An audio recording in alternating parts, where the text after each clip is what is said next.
Hello and welcome back to a brand new episode of the Talk 20s podcast. And today I am joined by pop artist Libby Whitehouse. Woo! It's amazing to have you here, Libby. Hey, you're listening to the Talk 20s podcast. If you want to join in on the community discussion, head over to our YouTube channel, just search Talk 20s. Or if you're driving or working and you just want to listen to the audio, you can still stay here on Spotify or Apple Podcasts. For full transparency, we love bringing you guys loads of free weekly content. But in order to do this, we do work with brand partners who you'll hear from in this episode, including an advertisement from Zopa Bank. I am so excited that you're here. You've travelled all the way up from Brighton. I have. Yeah. So you're in Liverpool for the day. Super exciting. And we always kickstart the podcast by asking our guests to show us a photo from this time last year. What was going on in your life this time last year? Okay, so this time last year, should I show the photo Yes, first? please show me the To give photo. some backstory, okay. So I've had to dig deep because not every week is this exciting as this week that I had last year. We love an Life was a exciting little week. different. I hadn't released music at this point. Okay. I was still in writing mode and kind of getting all my music finished. This is the photo. Shall I show Okay, you? yes. Yeah. Oh, so it's a group photo. Group photo. So Yeah. I spent a week in this tiny little town. Yeah, if anyone can see. This tiny little town in Italy. Basically with a group of songwriters who was so much more advanced than me. Bear in mind, at this point, I hadn't even put out any music. Okay. And then in that photo, there's a songwriter called Coda, who's written for Tate McRae, Troy Wow. Sivan, and then there's Sherburn, who's done like Rita Ora stuff. Like, everyone was so talented. Yeah, it was crazy. So I basically spent a week in this villa in Italy writing with people who have done crazy stuff. Yeah. And little old me rocks up, writing songs with them, eating pasta, homemade focaccia. Yummy. So yeah, life was it pretty good as the good. focaccia we've just had from the gorgeous Italian? I'm not round the gonna lie, corner?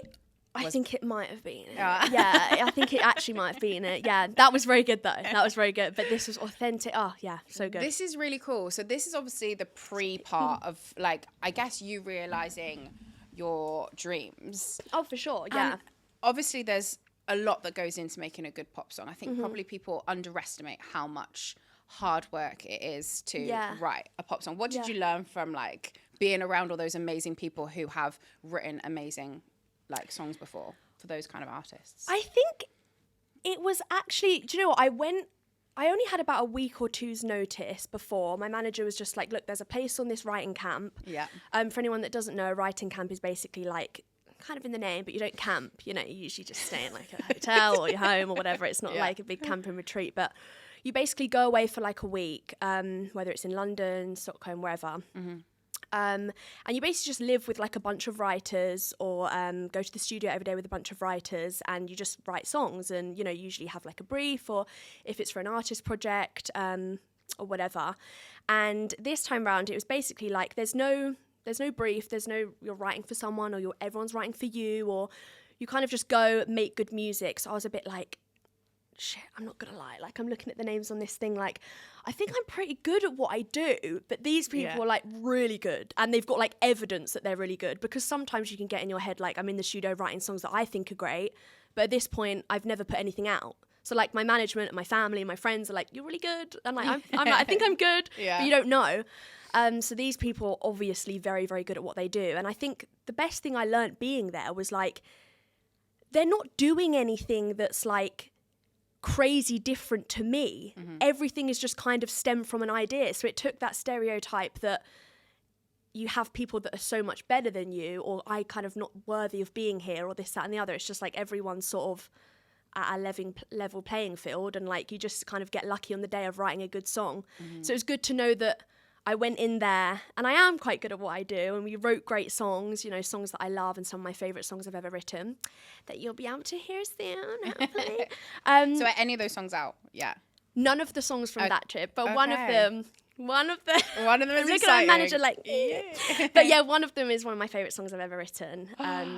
So I'm really hoping that you guys will be able to hear that. That is so exciting. Yeah. Before we dive into what makes a good pop song, we've actually done a bit of an exercise for you, Libby.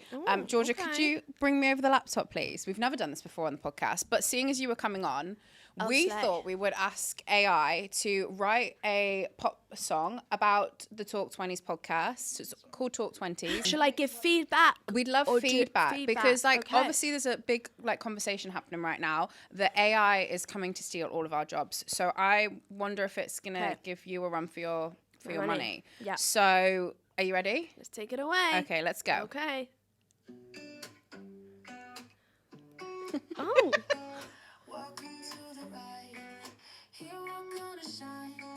Oh. Who's singing? Is it AI? AI. Or is it you? It's not Georgia.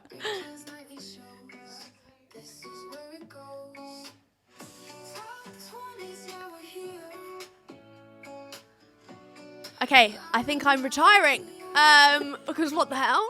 There's kind of vibes. That's quite good, isn't it? That's kind of good. I mean, the only thing you can tell is in the vocals, it's very like monotone. Yeah, there's no Could emotion. do better vocals, but we could re-record this with your kind of voice. slay the guitar, the And chords. it took genuinely 30 seconds. We could. The chords. Maybe The chords this are should be good. our like new theme tune, and we should actually have it like as Libby sing it, and we should open the podcast with it every single week. I think you should. But isn't it mad that a machine can literally do that? Every songwriter is shaking in their boots.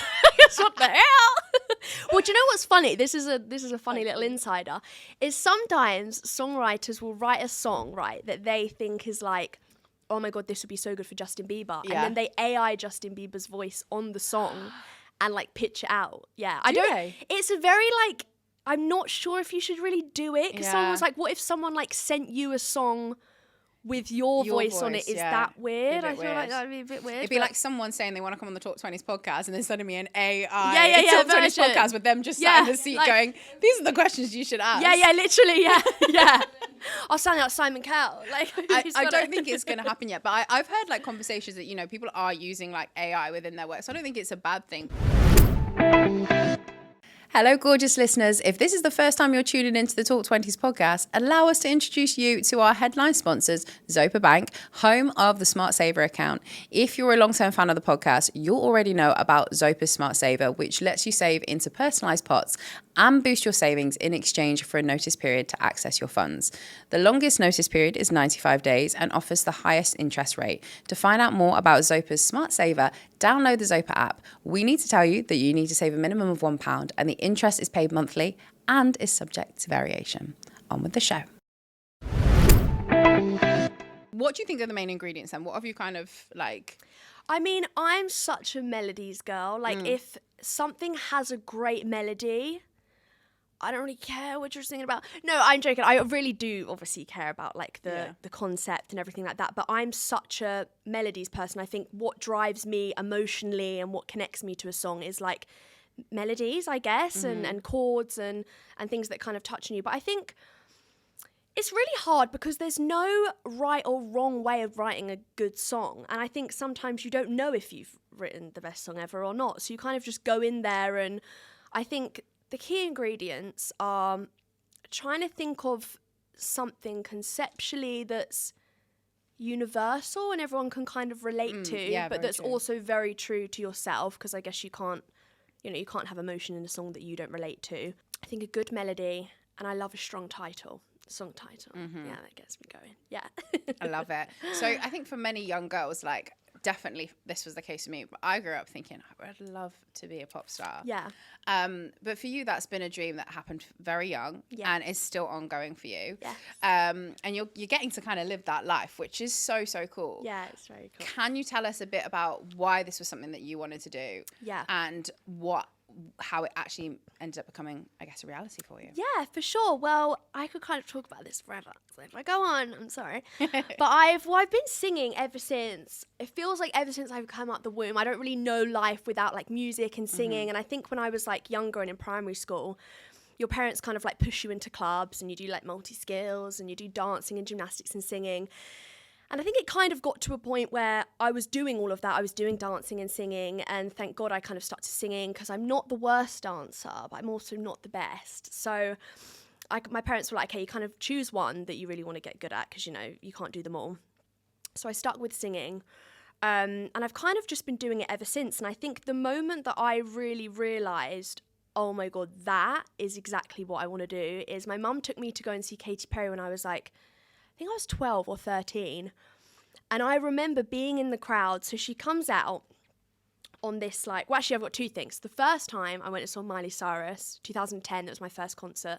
She comes out on a red motorbike. And I think this was when she was, like, rebelling against the Hannah Montana thing. And I'm 10 at this point, like, oh my God, I want to do that. That's fucking cool. So cool. And then the second time was I went and saw Katy Perry, and she comes out with, like, humongous emojis around the arena, like huge balloons, like she's in a leotard, like doing the splits, and then 10 seconds later she's playing the piano, singing a ballad. And I was like, that, I don't know what the hell I just saw, but that is exactly what I want to do.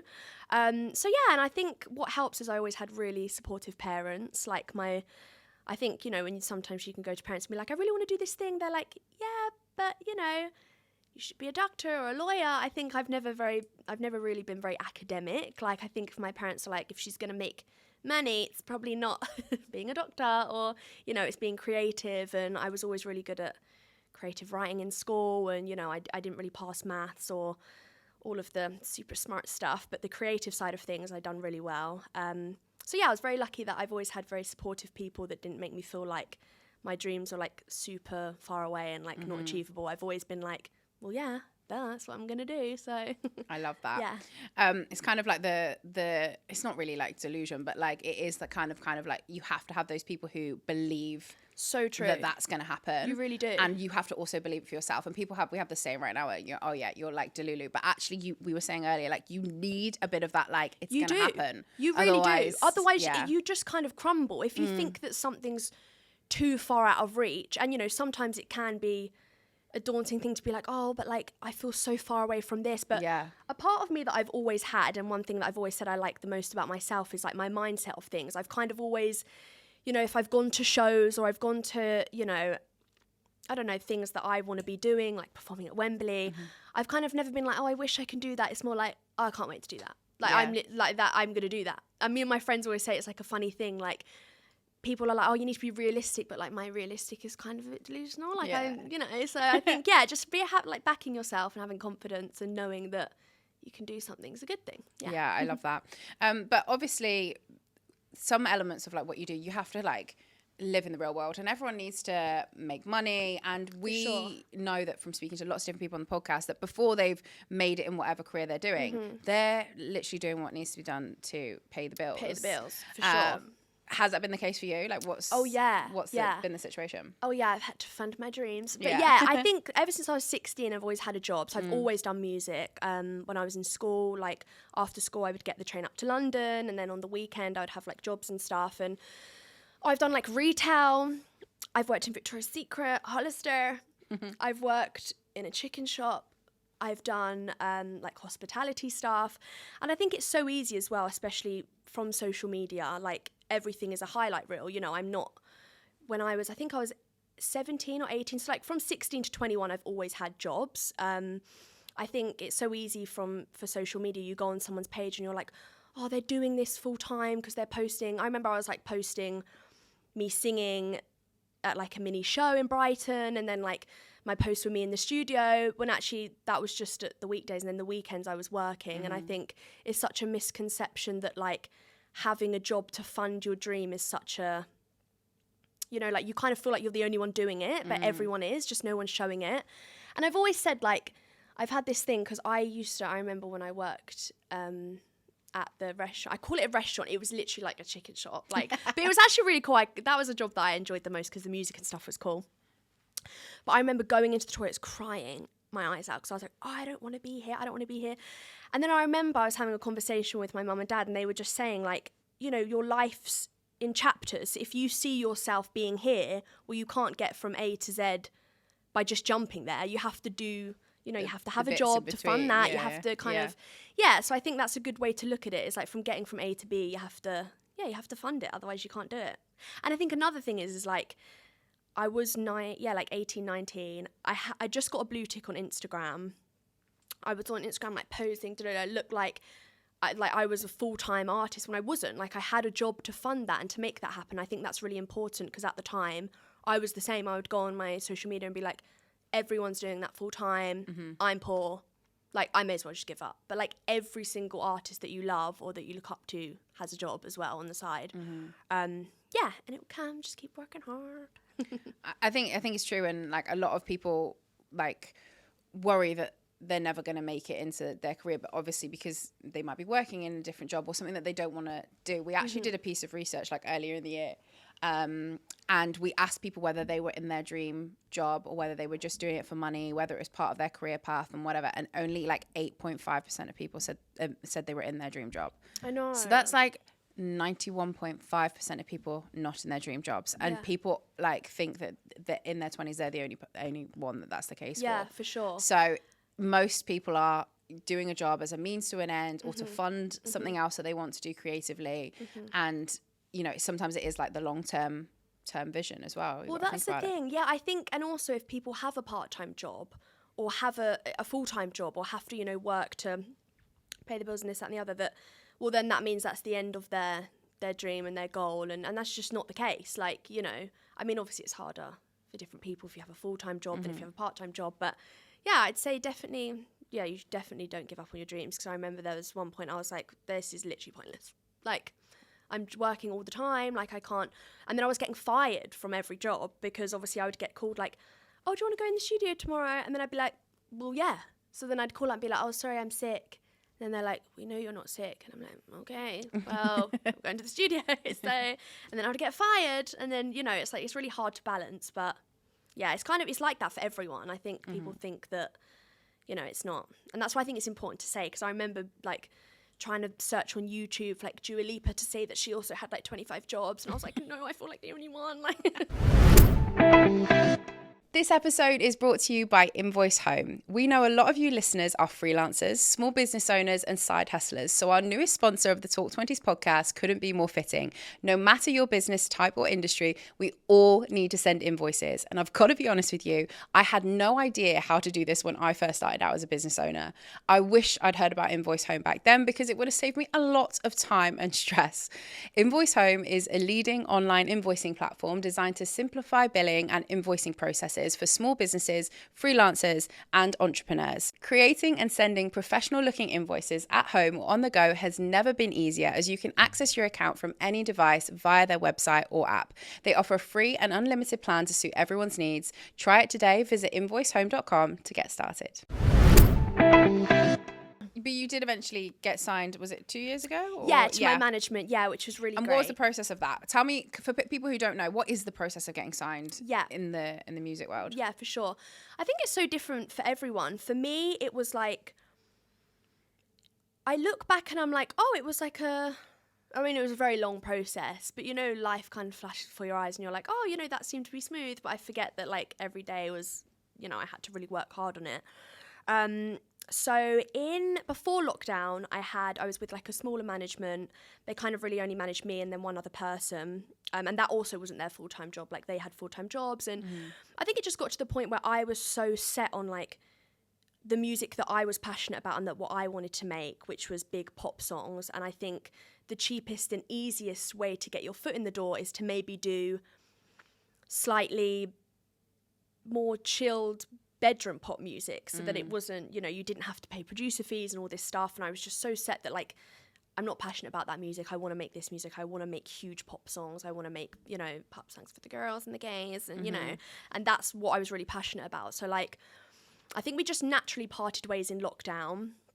And that was a big learning curve as well, because I've always been a people pleaser. And I think it was at that point where I was like, do you know what, they're such great guys and this was so good, and I feel really bad that I like kind of want to spread my wings and maybe try this on my own if we're having different ideas about things. And I thought, well, do you know what, like you're actually never going to ever get what you want if you're just constantly thinking of how other people feel all the time. So then we sort of parted ways, and then I was in lockdown like, what do I do? Like no one's making music, you can't leave the house. So I bought a piano. Well, actually, this is a really funny story. So I was able to buy this piano because my dad's going to love that I mentioned this. So my dad used to be friends with George Michael when he was like 21. This is so random. George like first started Wham. Long story short, gave my dad this letter of like the songs I can't remember what song it was, one of their first songs. My dad kept hold of it. And then it came to a point where I was like, I want to kind of like have the equipment, have a studio and like learn to produce and stuff from home.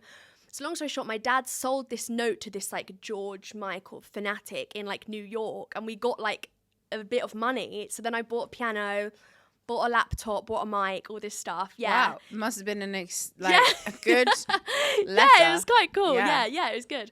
So I was like, oh, slay. Thanks, Dad. So then, did all of that, literally spent every day in lockdown just eating and just making music, and I was literally in my element. So then from that point, I was just DMing producers and was like, please, can we work together? Like, can we Zoom? Like, I've got a setup at home. Like, if you send me stuff, I'll write on it and da-da-da. So I started doing that, and then some of the people that I was working with were signed to Tileyard, which is my management. And so then kind of from that process, it was like a year where we came out of lockdown, I was going up to London, writing at Tileyard and other places, and just literally DMing people myself. And also you have to kind of put your pride to the side, because sometimes I'm like, I'm so embarrassed, like no one's going to reply, and then I think, also if they don't reply, then they're missing out. So, you've got to DM, you've got to take the chance. Sure. So then my manager had heard me and was kind of just like, do you want to come in and write, and we'll kind of take it from there? And I was like, yeah, sure. So I was going up to London every day, and it kind of stemmed from there. I mean, that seems like fairly smooth sailing, but obviously it took a lot of, and I'd reached out to other managers before and didn't hear back, and so that's kind of how I got signed, which is a development deal. Yeah. So then from that point, I signed with them, and they're basically like, right, okay, we're going to like give you an advance, which then meant I could leave my job and do music full time, and we're going to send you to like Stockholm in Sweden, which is like where the best pop music is made, which is also a fun fact to me, because before doing that I would have had no idea. Yeah. But that's where like all the best producers, in my opinion, and writers and stuff are. So went there, wrote loads of music, found my sound, found my thing, and now we're here. That's amazing. And I think, to go from that, you can tell that it's not like you've just been singing in a random thing and someone spotted you and gone, this is like a contract. Like, you've clearly worked incredibly hard to get to that position. And I think a lot of people do just think that in these situations they just land on your lap. And you actually do have to go out and work for it if that's a dream that you really want. Because I could have said I wanted to be a pop star, but I did absolutely nothing about it. I mean, you can tell that you genuinely wanted to do that. Yeah, I think it's just like, I'm just so passionate and in love with music that I'm like, I don't look at it as like a dream. It's just like my life. I'm like, I love it. So I've worked exceptionally hard, and at times it's obviously been super hard, and I'm still obviously nowhere near where I want to be, and like, I still feel like I have lots left to give and do and all that stuff, but like I'm just getting started.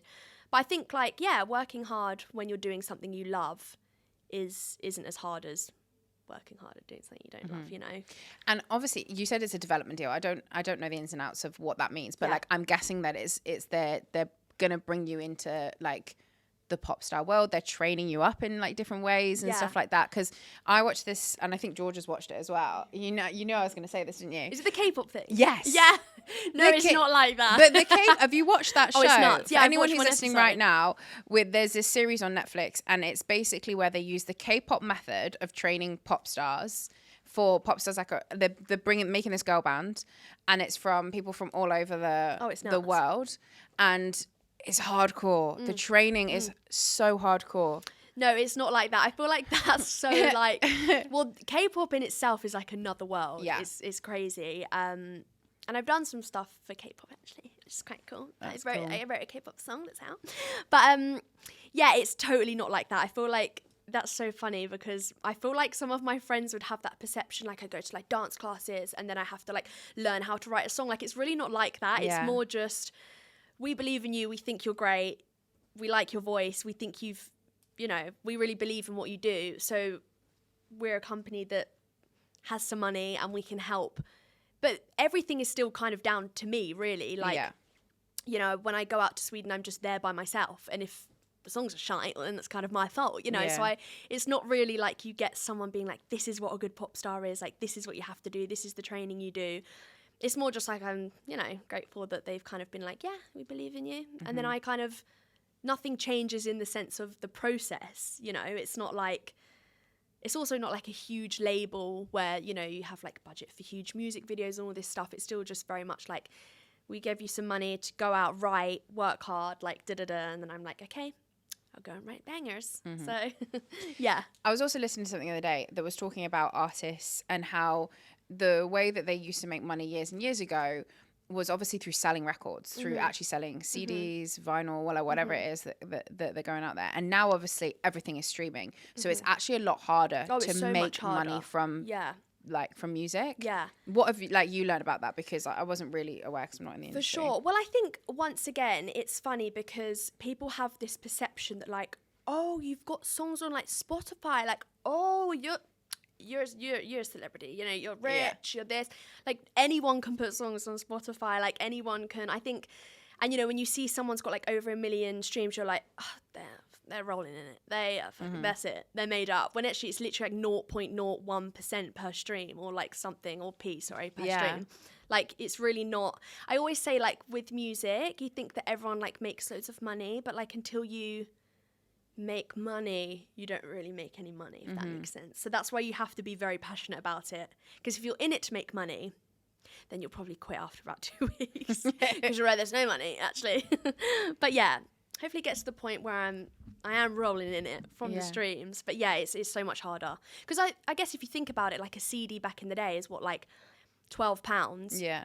That's like a physical thing. And then say if there's 11 songs on an album, that's, I don't know if this is very good maths, but there's like 11p per. Do you know what I mean? This is why we didn't do maths. But yeah, when I said I'm not very academic, this is what I meant. But yeah, it's basically not much money at all. But it's true because I think now a lot of people, they said like the Oasis like getting back together. A lot of that is because most of the money that can be made is through touring and through actually doing like live gigs and all of that kind of stuff. Yeah. Yeah, Christy, is that true? Christy, is that true? Is it true? Live is where the big budgets come in. So it's just hard. She just said that like Liam and Noel said they'd only come back if they were going to make $1 billion, which let's face it, that Ticketmaster situation where it was just changing all the price of the tickets, they probably will. They probably will. If they can stay together for the whole of the tour. But yeah, I do think like obviously the world is changing in every single industry. For sure. And that's obviously one that's huge since we've seen like the rise of streaming and artists not getting that much for their song being played. If you're watching the Talk 20s podcast on YouTube, you'll always see that we have these drinks out on the table. They're Riviera iced tea. And I was honestly so excited when they reached out to sponsor the podcast because I am obsessed, like seriously obsessed with iced tea. If I'm getting a meal deal, I'm getting an iced tea. If I'm on holiday and I don't fancy something alcoholic, I'm ordering an iced tea. And now here in the studio, we have iced tea on tap always, and our guests love it. Riviera iced tea is also low calorie, natural, vegan, and gluten-free. What a bonus. And the peach iced tea from them is genuinely the best I've ever tasted. You can only get these drinks online right now. So run, don't walk, over to rivieraicedtea.com and fill your fridge with something super refreshing this summer. For you then, what is your ultimate goal with what you want to do?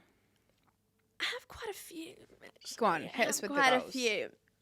Okay, so one of them is to perform at the O2, just because I've grown up going there, and so I went to like all the Jingle Bell balls, and I've like gone to see all my birthday and Christmas presents, like tickets to concerts. So to perform there would just be the biggest dream ever. I want to perform in Madison Square Garden as well. That would be a big one. I really want to work with Elton John. So Elton, if you're watching Talk 20s, hit me up. Which he might be. You never know. Which he might be. Thanks for tuning in. Thanks, Elton.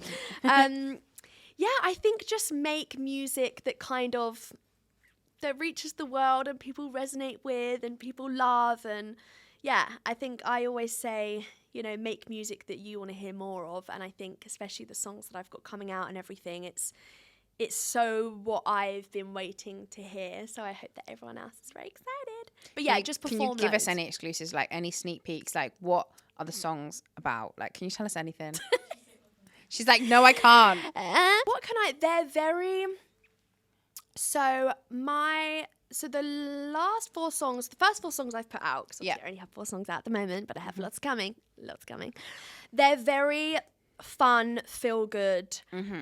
I would say empowering. I love them. They're so catchy. Thank you. Yeah, they're very pop driven, the next ones are also very empowering, pop, fun, but I think the concepts behind them and what I was writing about come from a much deeper place.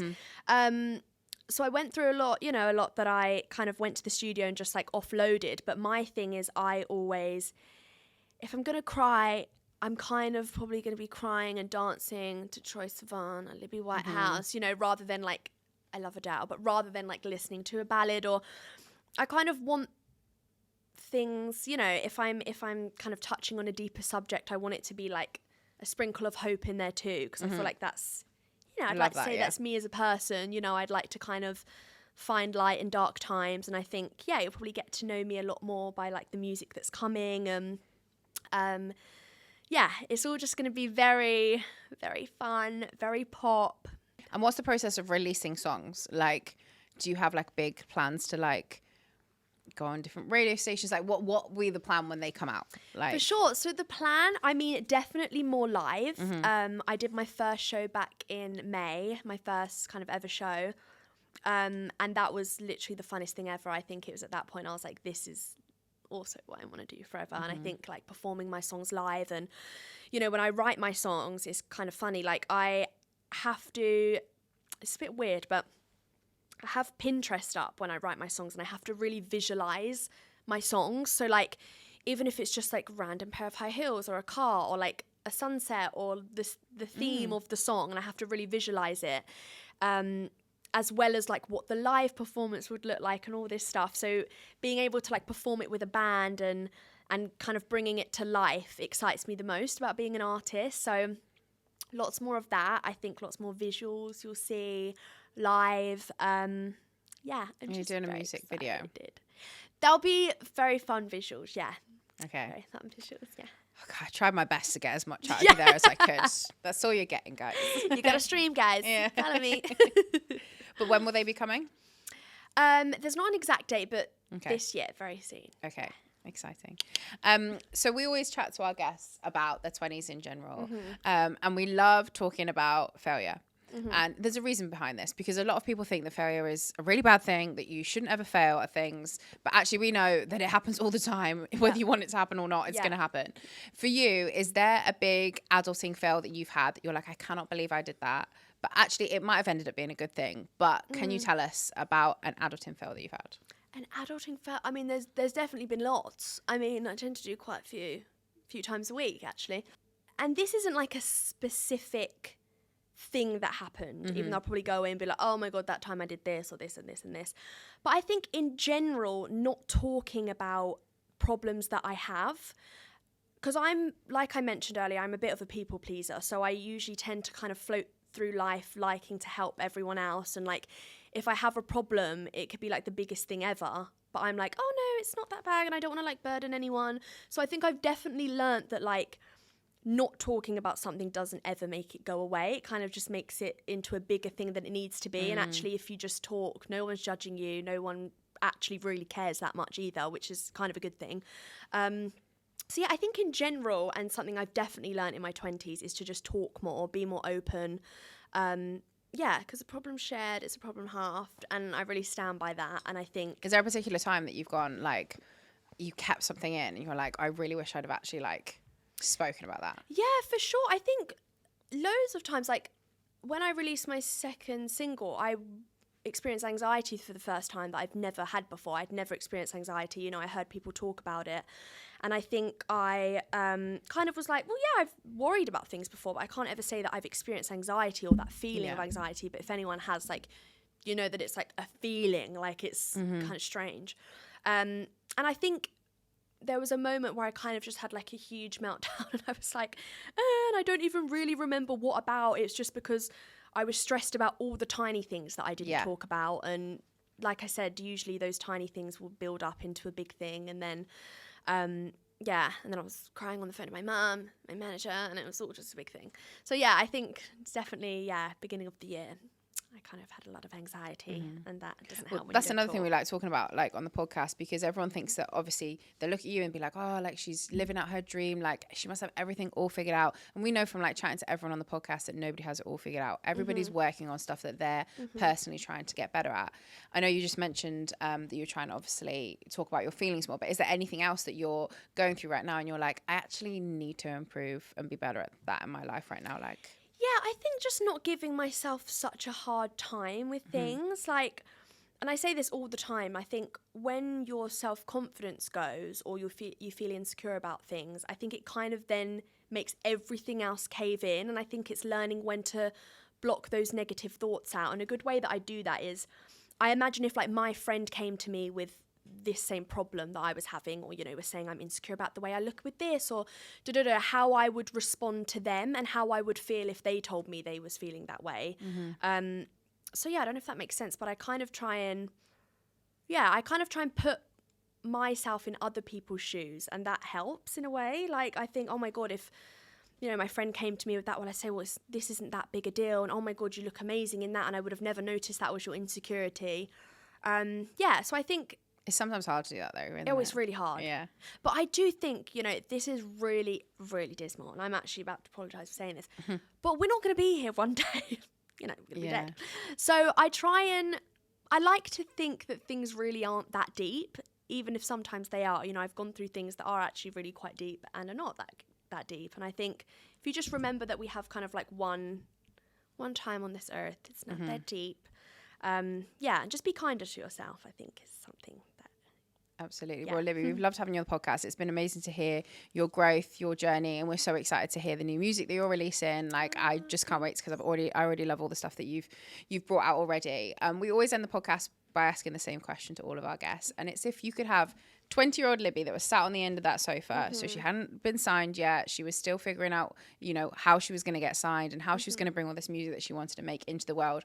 What one piece of advice would you say to her? You can only say one thing. She's here in ghost form. What would you want to say to her? Stop trying to make everything perfect, because I feel like the more perfect you try and make everything, well, then you're never even going to start. So, you know, you kind of just have to start somewhere. Follow with what you're passionate in and just go with it. And also, wait, I had another one. I forgot it. One sec. It'll come to you. I'm like sending positive energy. Oh, that is kind of, just enjoy it. Was that it? Was it that good? Wow. I know, guys. There you go. Drum roll. Just enjoy the ride. But yeah, I think just enjoy it. Don't take it too seriously. If you're passionate about something, trust your gut feeling. It's about 75 things in one. But yeah. Amazing. Well, thank you so much, Libby. It's been amazing to have you on the podcast. And Thank I'm so you. excited to hear that new music. Thanks so much. Bye. Amazing. Slay Queens.